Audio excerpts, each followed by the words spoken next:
Yes, it is I, Kenneth the K-Rock Klein, coming to you with episode 27 of Krocking, Locking, and Dropping with the K-Rock. And folks, I gotta tell you what, we have a very interesting show we're gonna talk about. I know the Olympics have officially ended, but we gotta do a little bit of recap of some things that happened right there. First thing we're gonna be talking about, of course, is the men's and women's basketball teams, Olympics wise. I gotta tell you what, both teams, they kind of made it interesting. They kind of came close to coming up short of winning the gold medal, but ultimately they pulled through. The men's team, of course, had to overcome a 17-point comeback deficit against Serbia in the semifinals game, which, had they lost, they would have ended up getting playing for the bronze medal, which would have been their first bronze since 2004. While the women's team kind of came down to the wire, and there was a chance for France, a chance for them to tie the game, but it was unfortunately a case of the Ronald McDonald shoes, where a 3-point shot actually was a 2-point shot that went in, and the United States was able to hold off by one. So we'll talk more about all those things in just a moment.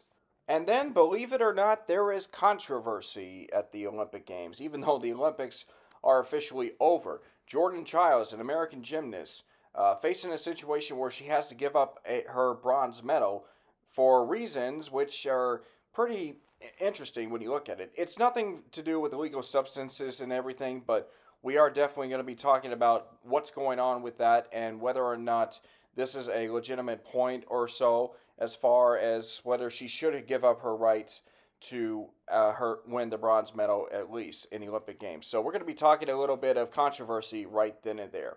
Now, folks, just giving you a bit of a heads up, I do also work as a sports information director, or actually an assistant athletic director of media relations. It's a little bit of a different title. Same thing that I did when I was at East Texas Baptist University, but now that I'm at Lamar University, it's gotten to that point where we have officially started our sports seasons, and folks, it's that time. So just kind of giving you a bit of a heads up. I know I've said this before, but I'm going to reiterate this again.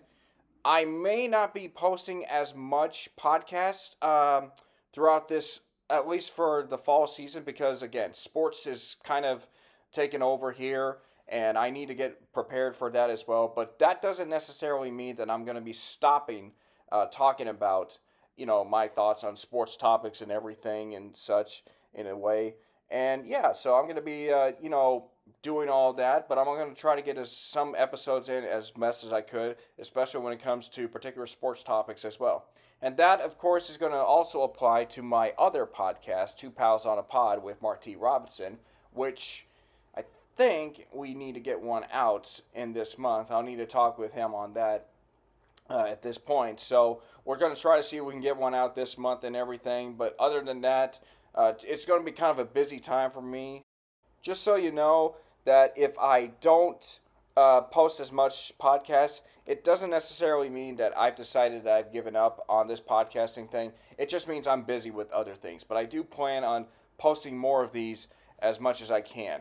So bear in mind as we get going with this fall month stretch, or these fall months, if you will. So, when we come back, we're going to be talking about the basketball teams and the Olympic Games, and then we will go from there. So stay tuned. We'll be right back.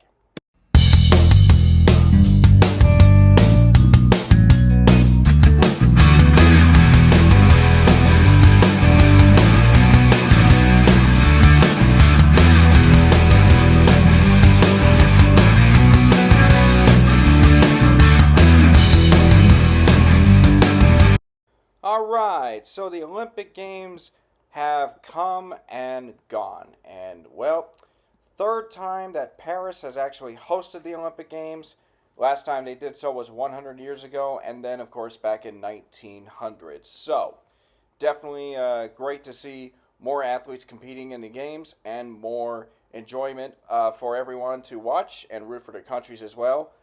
Well, final U.S.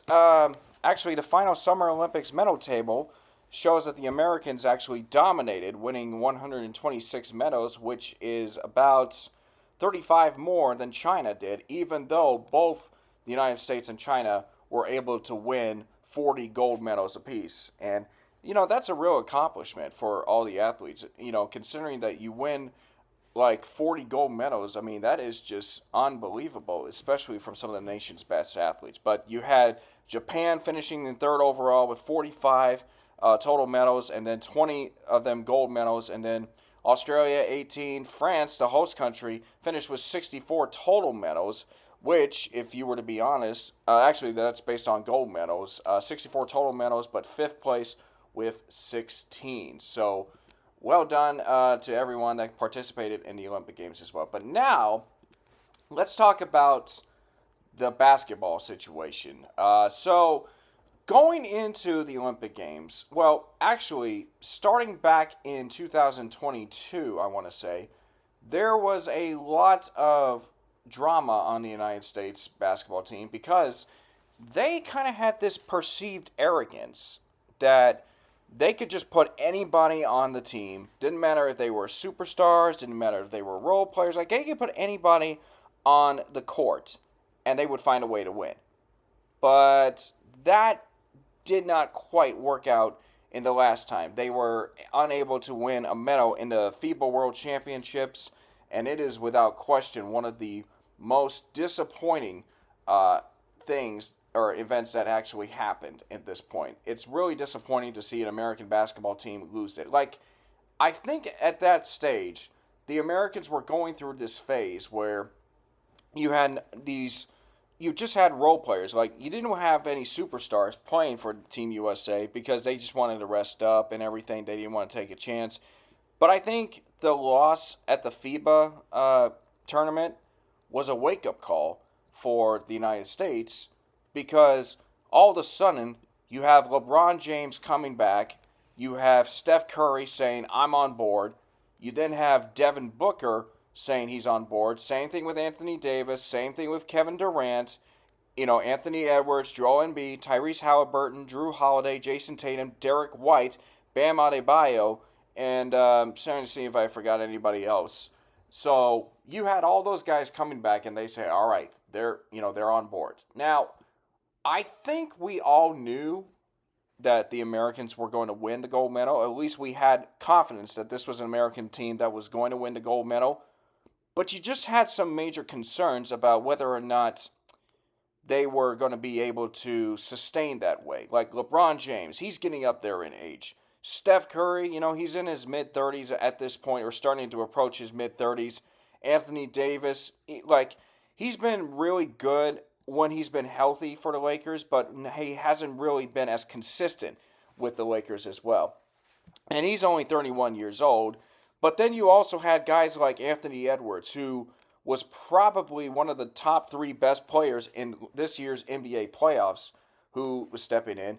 Devin Booker, of course, he still has potential to really be a great superstar for a Phoenix Suns team.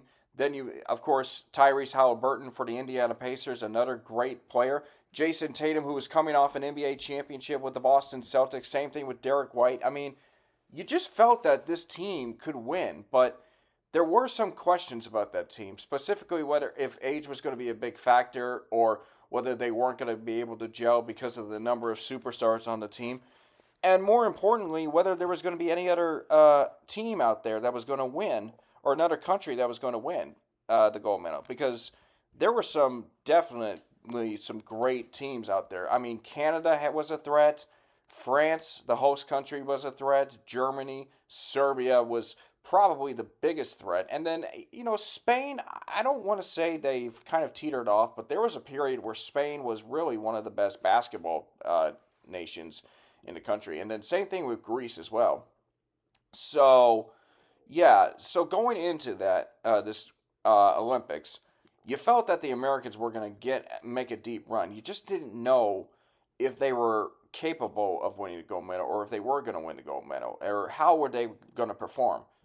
Well, what the Americans did is something that is totally spectacular in this point. They easily cruised through the first 2 rounds, through the first the medal part, or not the medal part, the group stage is what they called it. Yes, they easily cruised through the group stages as well. I mean, you look at the scores: 110 to 84 against Serbia, 103 to 86 against South Sudan. South Sudan, who, by the way, nearly pushed the Americans to the brink of a big loss in a tournament game, for that matter. And then, of course, that also added to a level of concern for Team USA. And then, of course, the Americans defeated Puerto Rico 104 to 83. So they were able to get through the group stages with no trouble whatsoever, even though there were some questions as well.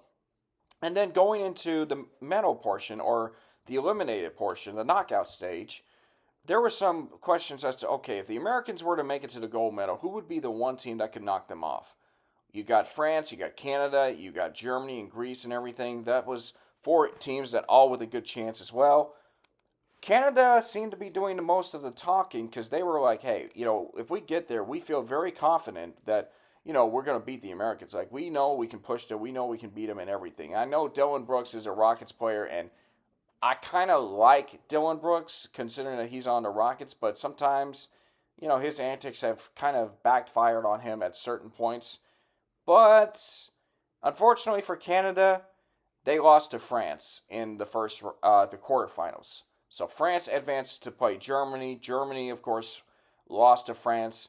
France was going to the gold medal game. Now, as far as the Americans were concerned, they dominated Brazil, 122 to 87. So now they're in the semifinals, and now they're going up against Serbia, and everyone's thinking, okay, this is going to be this will be a very tough match. Like, Serbia with Nikola Jokic, definitely going to be probably the toughest test the Americans have faced up to this point. And Serbia actually got off to a very strong start. They actually were up by 17 points at one time. And so if you're the United States, you have to be thinking, oh no, this is not good. 17 points, against a really talented Serbia team. Is this going to be a repeat of Athens in 2004? Is this going to be a repeat of the FIBA championships last year where the Americans fall short of expectations of winning the gold medal? What's going to happen? Like, are they going to lose and everything? You had to be wondering that if you're the United States. But this time the United States say, nope, we are not going to let this happen. We're going to fight back. And fight back they did. They came all the way back and won by the final of 95 to 91. Probably the most exciting game of the Olympic competition. I know we had an overtime game with Serbia and Australia the round previously, but really, if you're the United States, that was the game of the tournament for Evolve basketball. But certainly a big comeback win for Team USA. LeBron James and Steph Curry leading the way with this comeback. And, Serbia, I mean, it's got to be a heartbreaking loss. Like, you had a 17-point lead against a really good USA squad. And I know the Americans were still a big threat, but you had them down 17 points, and you just let them come back into the game. And that's a big loss because I felt like if Serbia ended up going to the gold medal game against France, I think Serbia wins. And I know that sounds kind of crazy to say that because I think Serbia was probably the second best team out of all the teams that were competing on the men's side of the basketball situation. And Serbia, of course, came up short. They did rebound to win the bronze medal against Germany, but by that point, it just seemed that it was all but foregone that the Americans were going to win. Now, of course, America did have a tough challenge with France, who were the host countries, and they had Victor Wembanyama, who has been, without question, the most exciting NBA rookie this past season. And so you had to think that this was going to be a really great game between these two sides. And Steph Curry, whether you love him or whether you hate him, and if you ask me as a Rockets fan, I like Steph Curry. I know he's been a guy that has really killed the Rockets over the past years when the Warriors had their dynasty run. And as much as I would like the Rockets to get one crack at him, beat him one time in the playoffs and everything, you can't help but love Steph Curry. Curry is able to step up and hit 4 big three-point shots down the stretch, including the dagger that gave the Americans the gold medal. And there's a picture of Steph Curry shooting a basketball over Victor Wembanyama. Keep in mind, Wembanyama is 7 feet 4 inches tall.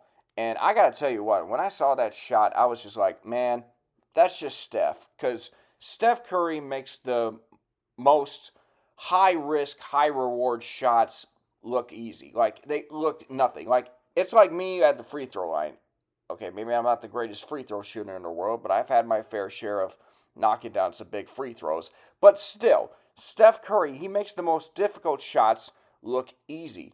And you just can't be surprised by that. But big job there for the United States to win the gold medal, to get themselves back in the forefront. And interestingly enough, when LeBron James was asked the question of how would you describe the team? How would you describe this basketball team, considering that you had the dream team of 92, the redeemed team of 2008? You know what? I don't know what he said. He said the Avengers, which I think that's definitely perfect. Considering that the Americans lost the FIBA World Championships and we're starting to lose some of that swagger from the rest of the countries, they were able to bounce back and get themselves a gold medal. And I think that's kind of, really the case. I think this whole thing is a wake-up call for the men's side, because I think it's easy for people to look at the United States men's basketball team and say, okay, well, you could put anybody on there and they'll win the gold medal, considering that, they're America. But I think the loss was definitely a wake-up call, and it was certainly an opportunity for the pros to look at themselves and say, you know what? I want to win a gold medal for America in basketball, to remind everyone that the United States is the best basketball nation in the world. Because you got to look at the NBA. The NBA is being, I don't want to use the word invaded, but there are more foreign-born players that are in the NBA. I'm not talking about Canada. I'm talking about Serbia, Slovakia, Germany, Greece, and in all these countries. Like, the NBA is having its top 10 players mixed in with these foreign players. Like, you can look at Giannis, you can look at Luka Doncic, you can look at Nikola Jokic, you can look at all these great players from around the world and say they're the best players in the NBA. Like, you still have LeBron, you'll still have Steph Curry, you'll have Anthony Davis if you want to go down that road, but the international players have really taken the game over. And now we might have a new superstar in Victor Wembanyama, who more than likely will be the next big superstar, pending, of course, if everything works out well for for France, or not for France, but the Spurs, the team that he's playing on. I think France might be able to. You could put the French national team on the San Antonio Spurs, and I think they'll be pretty good in the NBA for that matter. But yeah. No, I respect the Spurs. I'm a Rockets fan at heart, but I love the Spurs. They're like my second favorite team. So, yeah, sorry, I have to be real honest there. But anyway, I'm saying that the international players are taking over the NBA, and that is something that people have to come to accept. And I think the Americans need to realize, look, you can't just put anyone on the court and expect to win. You've got to put the best players against their best players, because their best players will beat an average team, okay? But if you put in our best players against their best players, there's a good chance that you're likely to win. And look, America will still have its hotbed of basketball talent coming in from around the nation, and they will compete with the best. But you've got to have the talented superstar players to keep at a minimum range, like keep being ahead of these foreign-born nations. And so if you have the America still ahead of the Frances, the Spains, the Serbias, and all these other nations, then you'll be okay. Now, that's not to say that the other countries won't be better, because there will be times where international countries will come in. I mean, freaking crying out loud, the United States almost lost to South Sudan. You know how many years South Sudan has been a nation? Almost 15 years that they have been like a nation. And, they nearly beat the United States. Almost would have pulled off the biggest international upset in the history of basketball. But, you're talking about a fortunate break for Team USA to be able to win that game as well. But yes, I think for the United States, they needed to have the pro players play, and I think they also need to have themselves a reminder that we can lose at this point because we have this attitude that we're America, we can win basketball tournaments every now and then, and that just isn't going to work. You need to have the right players on the basketball floor to compete and to play hard. And this team, I don't think we're going to see that happen again unless the next generation of players become the superstars of LeBron James and Kevin Durant and Steph Curry and all those guys. But I also think that it's very important that you got to have that mindset that I need to expect the best from the international players. And that's exactly what Team USA got in this tournament. They won most of the games by a wide margin. The one game against Serbia was nearly a loss, but they were able to overcome that as well. And on the women's side, now, the women's basketball team, like, look, we expected them to win the gold medal. And, man, they almost blew it. Like, it was a fortunate break in the end there. Like, they almost lost. That could have been a big loss for Team USA if they had lost it. But needless to say, the Americans were able to win in pretty exciting fashion here. Like, we could talk about all the first-round matchups that they were able to cruise through in the end. But the Americans were able to go up against France. Not really a great time to be a French basketball fan for that matter, because you lose twice to America. That's disappointing. But the United States were able to get themselves through the group stages with no problem whatsoever. They win the next two games in the knockout stages, and then they battled hard with France, and it seemed like it was very tight throughout. And then it came down to a situation where the Americans had just made 2 free throws to increase their lead to 3 points.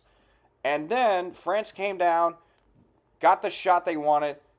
The girl took it, and she made it, except for one problem. Her foot was on the 3-point line.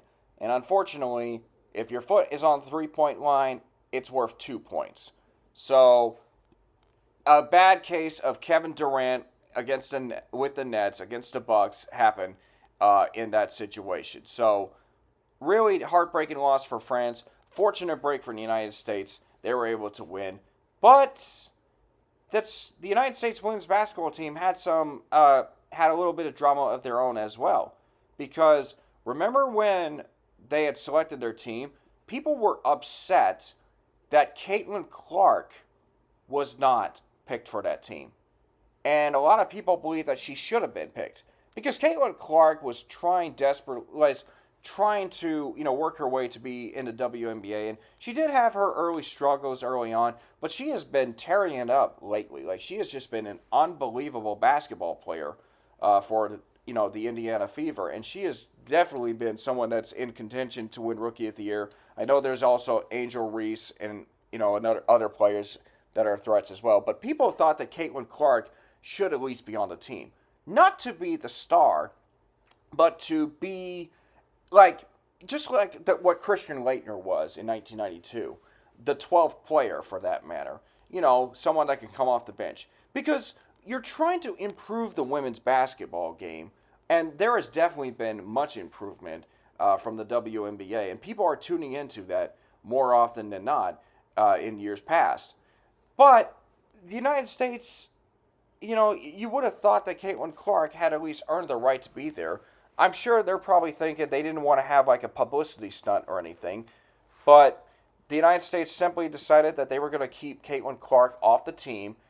But I do think that 4 years from now, when when the Olympic Games are in Los Angeles, that Clark is going to be on the team. So there was just a lot of concern whether they made the right decision. And I'm sure some fans watching the gold medal game were thinking, well, if Clark were on that team, this game wouldn't even be close for that matter. I don't know about that, but I do think that the United States were able to figure out a way to win the game. They had the right players. They had Brittany Griner. They had Kelsey Plum, Breanna Stewart, Diana Taurasi, Aja Wilson, a great player, and then Sabrina Ionescu, who has just been tearing it up in the WNBA. I mean, I just think that, the United States kind of got fortunate there. They were very fortunate to win in the end, even though France was a very tough team to go up against, and it came down to one step over the line, 1 foot over the line that proved to be decisive. I mean, I don't know what would have happened if the game went into overtime. I think it would have been a very tough battle for Team USA. It might have been heartbreaking if that actually had been a 3-point shot in the end, but needless to say, that didn't happen, and Team USA ended up winning that game. So once again, the women's basketball team won the gold medal, and they have just been racking it up as of late, continuing to be the dominant force for, women's basketball. So big job for both teams to win, and looking forward to seeing them in 2028 in Los Angeles. Although I would expect that Diana Taurasi might not be there. I would expect that Caitlin Clark would be there, and certainly same thing with Angel Reese and these young players as well. So ultimately, despite some early questions about both teams were able to be successful. And I think we're going to continue to have those questions about who really should be on the team, who should not be on the team. But at the end of the day, definitely gold medals for Team USA. Really exciting to see that happen, especially for basketball as well. So, in the end, the United States, gold medal winners in both men's and women's basketball. Not so much in three-on-three basketball. The women's team were able to finish with the bronze medal, but the men's team didn't even make it in the bronze medal, which, yeah, I'm not so sure what's going on there. I think they definitely need to have something, have some questions about themselves, whether or not they want to win the gold medal there as well. I mean, there are some other great players from international competition in the 3-on-3 situation, but so, yeah, not quite a perfect 4 for 4 in that regard, but definitely 2 gold medals in team basketball. So, obviously, we had some questions about this American team, and they answered it with flying colors. So, congratulations to both of them once again.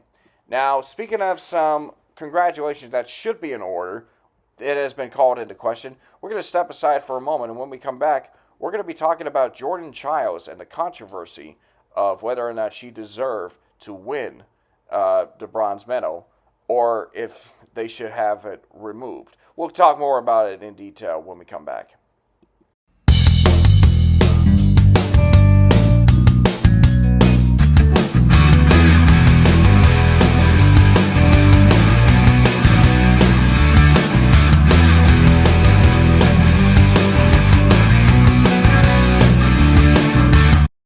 So, when it comes to the Olympic Games, there are at least a few things that are to be expected.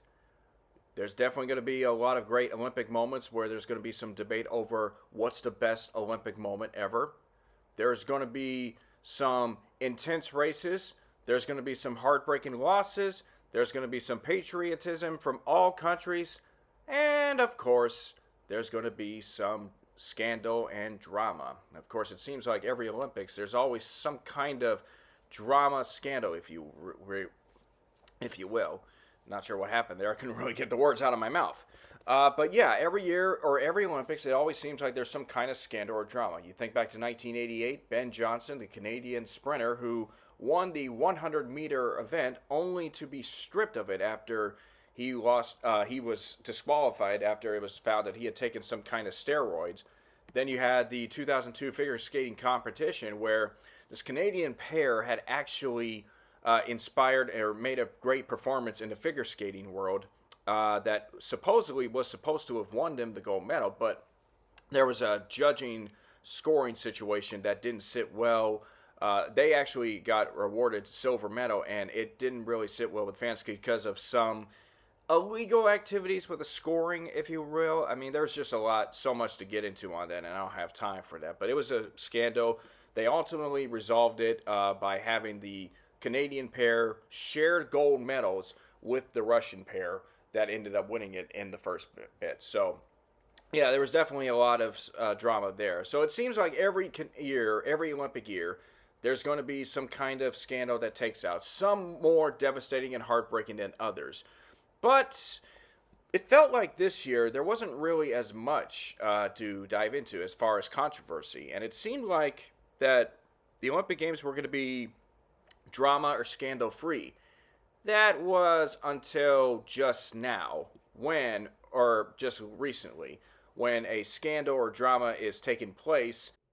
And as of right now, the fate of one Olympic medal is still up for grabs. Now, what do I mean by that? Well, let me explain. So, this involves the U.S. gymnastics, or an Olympic gymnastics from the United States named Jordan Chiles. Now, before I go on any further, I want to say that I really don't like watch a lot of gymnastics, and that's nothing against the gymnasts that compete. I mean, they obviously are very flexible, very athletic, and just the ability for them to perform all these things. But I don't really get into it hardcore kind of thing, you know. I mean, I know who Simone Biles is. She's obviously the best gymnastics athlete out there, maybe the best Olympic athlete out there, arguably. And yeah, so I really don't get into it like the coverage or the scoring of it and all. It's so hard to kind of keep up with it. But that's not taking anything away, because obviously anytime if there's an American that wins gold medal in that, then yeah, I'll be happy for them. So anyway, so what happened was about a week ago, the gymnastics women's floor exercise final was taking place, and it was expected to be pretty close, and that's what it wound up being. So Childs had stepped onto the mat, and again, I'm reading this from a CNN article here. Childs stepped onto the mat, and you know, before the final performance. And at that time, Romania's Ana Barbosu and her teammate Sabrina Menica Vonea, or I apologize if I'm mispronouncing these names, they both were tied with a score of 13.7. Again, I don't understand the scoring system of gymnastics, so just bear with me here.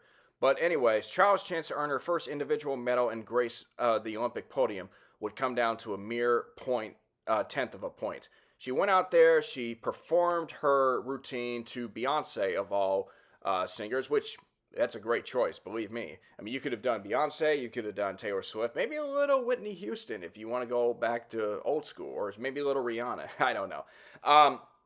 But initially, her performance got her a score of 13.66, which placed her in fifth place out of everybody.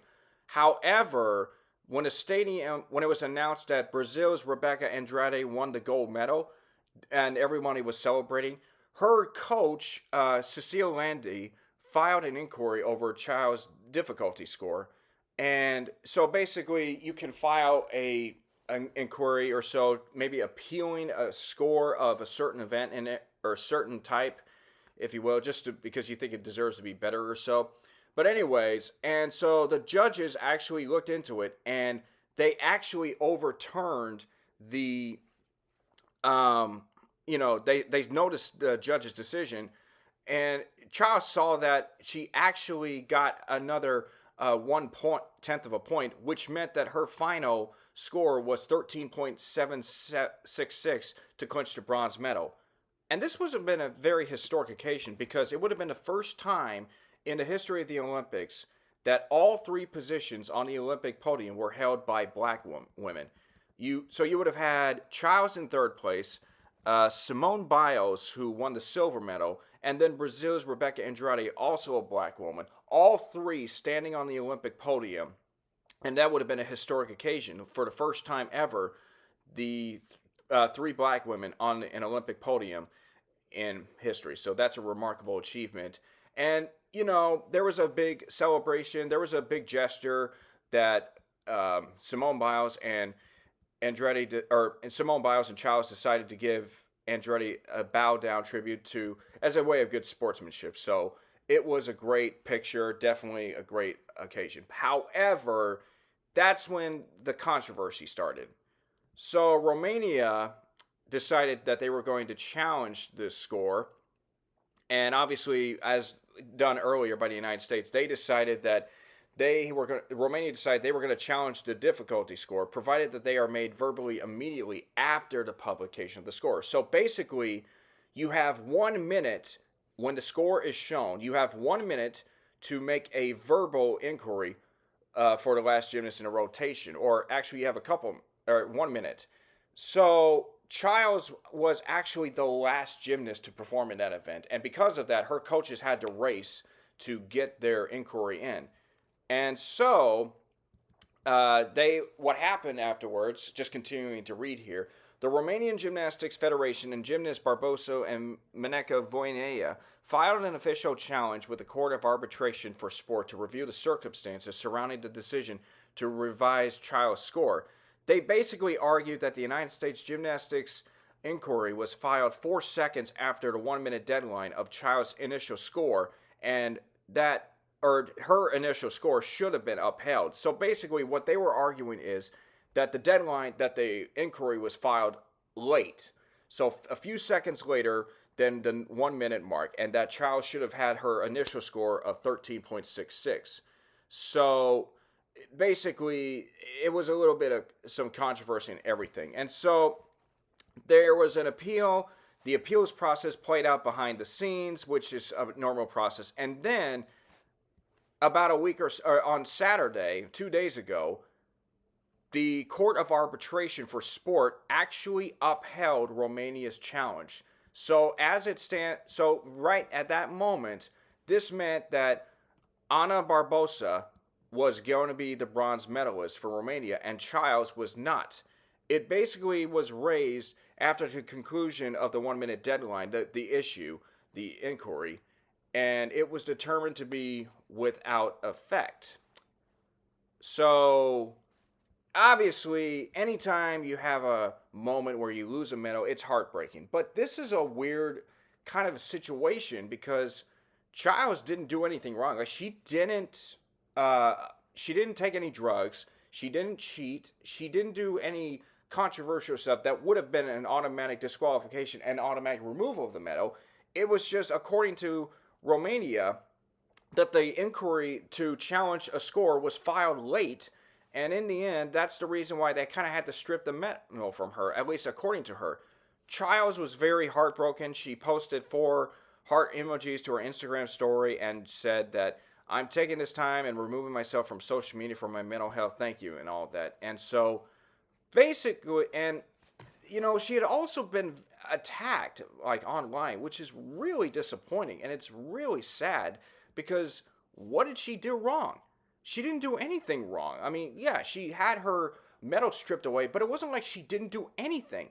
It was just unfortunate that her coach supposedly didn't file the reports about in time. You had a minute to file a challenge, and they, according to reports, that wasn't to be the case.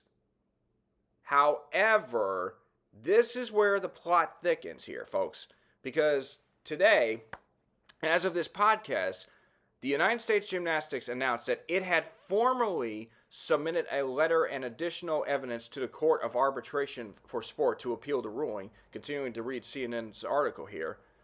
The team said in a statement that it submitted timestamped video evidence that shows USA Gymnastics coach Landy submitted her inquiry 47 seconds after the score is posted, followed by a second statement 55 seconds after the score was originally posted.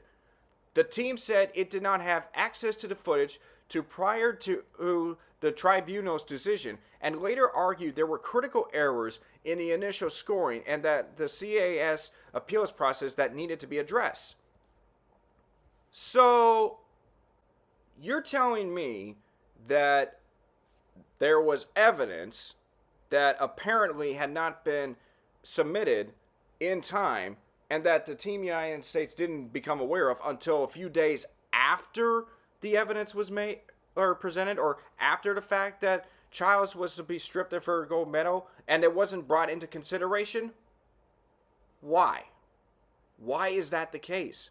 Why didn't they show the evidence at that particular moment? Why wasn't that brought into consideration when clearly there was video evidence that suggested otherwise? And apparently, I've just been notified about this because just now I just found out that the court that was called in question, is not going to be hearing the appeal for Jordan Chiles over the bronze medal, which is this baffles me. Because apparently what was supposed to happen was a historic moment where you had 3 black women, something that had never been achieved in the history of the Olympic Games at all, standing on the first, second, and third place podiums, and yet, you're taking this opportunity away. To me, this kind of feels racist.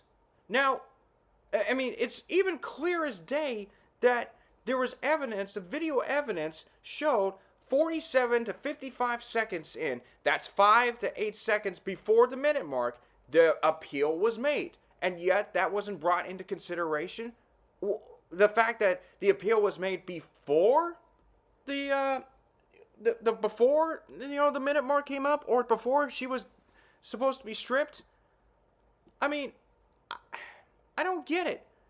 I just think it's really disappointing, and I feel like Romania is trying to take an advantage here at this point, and this was clearly, I don't know what else to say. I mean, this is a bad look for the Olympic Committee. Now, I'm sure there may be reasons why that was brought into consideration, why Romania was supposed to, have their gymnast win a bronze medal. What was wrong with Chiles? But, I mean, this was really disappointing. But, I mean, this is a bad look. I mean, I don't know if they were trying to be, controversial. I don't know if they were trying to take away an opportunity because of a racist situation. I think they thought their gymnasts deserved the bronze medal more. Romania's side, that is. But it's so frustrating, and it's really bothersome to me when you have three outstanding, when you have this moment, a historic moment being taken away because of some lack of judgment, all because there's clearly evidence that wasn't brought into the equation. To me, this is really stupid. You just can't, you have to take into account this video evidence was made. And I don't know what else to say. I think it's absolutely upsetting. And trying to look up some more information here just to see if there was anything that stood out to me about this. I'm now reading the International Gymnastics Federation awarded Barbosa third place after the Court of Arbitration for Sport voided the appeal made by Chiles' coach at the event, with CAS saying Chiles' score was raised after the conclusion of the 1-minute deadline. In saying the challenge came too late, the CAS reinstated the incorrect 13.66 score, which is, okay, look. This is where I think they got to have a problem. I think you should have at least, 1 minute, I understand. But here's the problem. Chiles was the last gymnast to compete. So you're asking her for 1 minute? Okay, I cover track and field at my school. And I cover live stats. I watch the events on the live stats and everything. Bear with me, folks. I watch the events on live stats. And I can't tell you how many times I've turned into the live stats to see an event finish. And I notice that there would be something that says, oh, there's a protest. There's a time for protest and everything. And obviously there's going to be cases where you might have an athlete that gets removed from a spot that they didn't deserve, or other athlete was denied an opportunity because of how close the race was. So, there is always going to be protests and everything, which, it's part of it. And rarely do you see things change, but I just think this is absolutely sad that this arbitration court, if you will, decided that they're not going to care. They don't care about this. They're going to give Romania the bronze medal.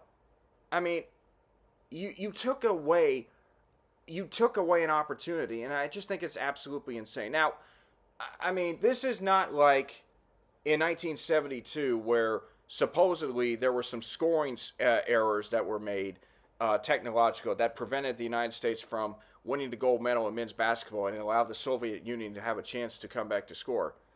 This is worse than that, because, this video evidence should have been brought in. This is basically like a court case where somebody is being accused of murder, and they're on the cusp of being sentenced, being found guilty and possibly being sentenced to life imprisonment or so. And then all of a sudden, hey, by the way, we just found some new video evidence. Look at this. And clearly, it shows that the person wasn't even there when the murder took place. The supposed murderer wasn't there. Now, I know nobody died in this situation, but I just think it's absolutely sad that the CAS is deciding to let this happen. And I just think you should have looked into it. And if it's clear that it was less in between 1 minute, if it was 47 seconds to 55 seconds, then you need to give that bronze medal back because that appeal was made in the process. Romania, this is a bad look, obviously. And I understand it. They're not going to, they thought they were doing the right thing. They thought it was possible that the appeal was made about a minute or so. But clearly there's evidence to suggest that the appeal was made within that 1 minute mark. And the other thing that bothers me, like the whole 1 minute thing, I understand why. Because you want to have a chance to look at everybody looking at the score. And then you want to get ready for the next competitor. It's just absolutely sad and disappointing.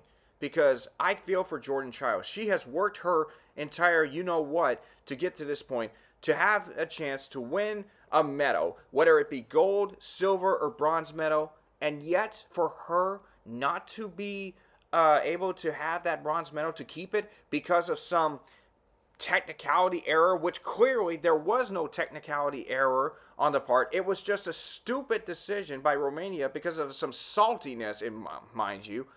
Now, I don't know much about gymnastics. I understand that there may be some other factors coming in, but when I see that there's clear evidence to suggest that the appeal was made within the minute, I'm sorry. I'm looking in that appeal, and no offense to the girl from Romania, I don't think she had any reason. I mean, she was probably upset, but maybe there was an opportunity. Maybe they were just trying to approach this just to see. But I'm sorry to her. She is not deserving of that bronze medal. She might have worked hard to earn the bronze medal, but you cannot deny that this was taken away from the gold medal. This was taken away from Chiles.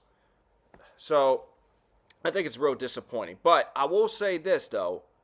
Chiles has another opportunity. I hope she gets a medal next time in the Olympic Games in Los Angeles. And I hope that Barbosa is also there. Because I tell you what, it would be a perfect story if 4 years from now, Chiles wins a medal.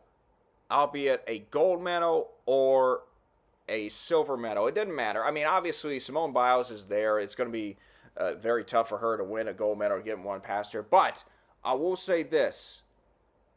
I think it would be very crazy if the story had a big twist. And I don't think it's going to happen like where you're going to take a medal away from someone. I think if Chiles earns a gold medal or earns a medal at all over Barbosa, you can be sure that she is going to be deserving of it, because she's going to look back at this moment, realize that she had something taken away from her, and she will do everything she can to earn a medal. So I think it's absolutely sad that we are talking about this, and even more upsetting that they are just did not appeal it. Like, they're not going to listen to the appeal. This is a bad look.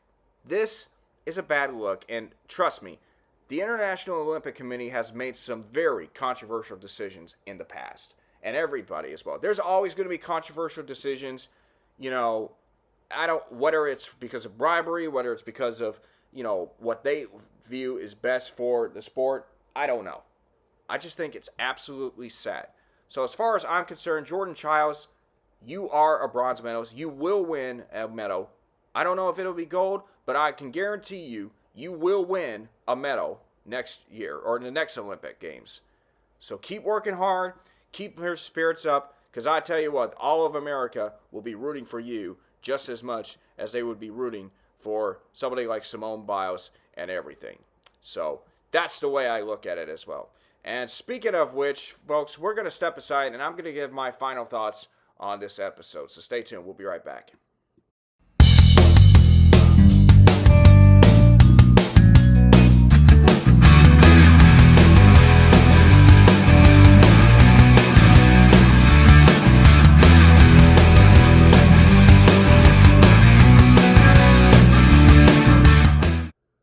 Well, folks, before I close out this episode, I want to give my final thoughts on this Olympics. It's kind of crazy. We are they're continuing to add new sports, at least trying to add some new sports. And apparently, break dancing was an Olympic sport this year.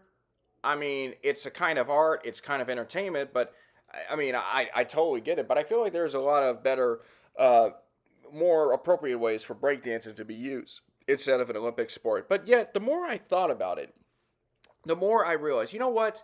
If we're bringing breakdancing into the Olympic Games, we might as well add some other sports that should be Olympic sports. So, with that being said, I came up with my top five sports that should be Olympic sports. Now, before I give out my top five, I'm going to make this real quick, fast, so pay attention, folks. Before I give out my top five, I have one honorable mention. That's a rap battle. Hey, you're bringing breakdancing into the mix, you might as well bring the best rappers from around the world, all with a chance to win the gold medal. Think about it. If you have a team of Eminem, Bun B, or Snoop Dogg competing against the best rappers from maybe Italy or France or wherever you may find them, and competing in the best one, that would be real great entertainment just to see the talent of everybody and, giving everyone an opportunity, a chance to shine when the world probably doesn't know them at this point. So it's a great opportunity. I think a rap battle would be a great sport to have, but that's my honorable mention. My number five sport is bowling. Now, I know that bowling was once an Olympic sport. I want to say it was back in 1988, but they decided that it's no longer there. However, I just think, people like, I'm not saying they're average Joes. Professional bowlers are really good because of the way they guide the ball and everything. I think bowling should be an Olympic sport just because we have an opportunity to see, the best competitors from around the world competing in bowling and everything, and that would be really nice. Now, obviously, you're going to have to find some different bowlers from around the world, and the ones that love bowling and everything take it seriously. But I really think bowling should be an Olympic sport just because of the competition, just because of the tournament style format, and to show people that, hey, bowling isn't dead. I know there's still some bowling competitions on TV, but man, would be great to see like Chris Barnes or, well, I forget the guy from Australia, this name, but yeah, Jason Belmonte. Yes, Jason Belmonte, the two-handed bowler, compete in the Olympic Games. That would be really nice. Number four, I have parkour. Come on now, you got to have some people have a great competition of people climbing over buildings, going through trails and everything. Now, obviously, there may be an issue as far as the illegal side, like where are you supposed to go through, like what's the trail going to be. I mean, you're going to have to maybe violate some trespassing laws and everything for that sport to work, but come on, the best, like some of the best highlights come from people that go over buildings, run through trails, like climb off the walls and everything. Like it's parkour, man. I mean, it's a real crazy sport, and I think people should really, be interested. Now, of course, it is a little bit dangerous, but hey, there are some sports out there in the Olympic Games that are very dangerous. I'm sure they don't want that to happen at this point. Number three, I'm going to say mini golf. Yes. The average Joe gets an opportunity to win an Olympic gold medal by playing a game of mini golf. Now, you're going to have to build the toughest mini golf course in the world. And obviously, it's going to have to be treated like a regular golf course, but it might include some other things like, hey, moving elements, moving waters and sand and, the green going up and down and maybe having the clown from Happy Gilmore on the 15th hole, irritating him. But his mouth is faster than the one that was in that movie and everything. And so, yeah, I think mini golf is definitely would be a great way for people, average Joes, to compete in everything. So that's my number three sport. My number two sport, dodgeball. Yes. If you could dodge a wrench, you could dodge a ball.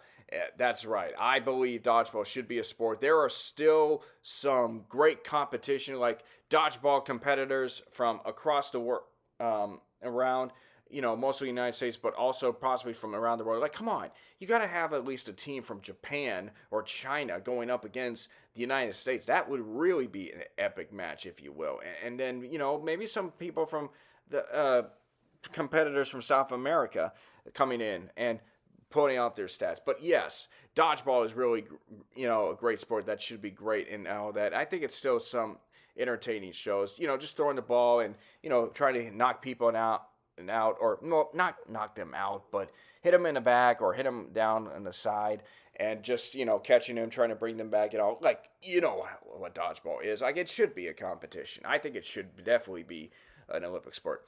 But my number one sport that should be an Olympic sport is cornhole. Yeah, cornhole, the sport where you take a bean bag and you toss it trying to get it to the hole or on the other side of the board. It's getting popular, man.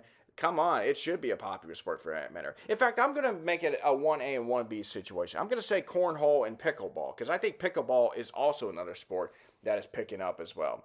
Man, it's been a while since I played pickleball. I used to play it in middle school. I was kind of good at it. Let's be honest. I wasn't like a pro. I was good, but I wasn't like a pro in everything. But yeah, I definitely think pickleball should be the sport that we should be adding as an Olympic sport for that matter. And you know what? I'm going to say NASCAR. Now, I know you don't have, or some kind of auto racing for that matter. You take the best drivers from around the world and you put them in different style cars and all that. Like, yeah, you might have some from NASCAR, some from Formula One, some from, I don't know, are there any other racing leagues outside the ones that I know of from the top of my head? But yeah, or the IndyCar series for that matter, yeah.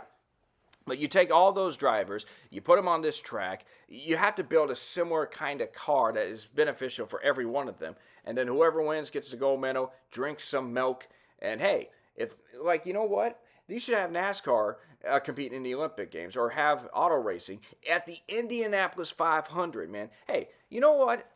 Next year or the next Olympic Games, they're going to have softball in Oklahoma City. That's right. Oklahoma, the University of Oklahoma's campus will be hosting Olympic softball. Something that you should do that. Like, hey, if you can have softball in Oklahoma City in the year where Los Angeles is hosting the games, you should have an Olympic auto racing event at the Indianapolis 500 at the same time. So, yeah, that's pretty much the way I look at it. So just some thoughts on Olympic sports for that matter. And that is going to wrap it up here for my 27th edition of Crocking, Locking, and Dropping with the K-Rock. Folks, thank you very much. Again, I'm hoping to put out more of these podcasts, if you will. But again, just subscribe to my YouTube channel, KWCLINE91, or go to Spotify and Podbean, where I put out all the podcasts as well, and just some more thoughts for that matter. And listen, guys, I'm really serious when I say I do like to have some comments or some thought processes about how I feel, like how you want me to go about these, or what topics you want to talk about for that matter. So until then, this has been Kenneth the K-Rock Klein saying goodbye, so long, and I will see you next time on another episode of Crocking, Locking, and Dropping with the K-Rock.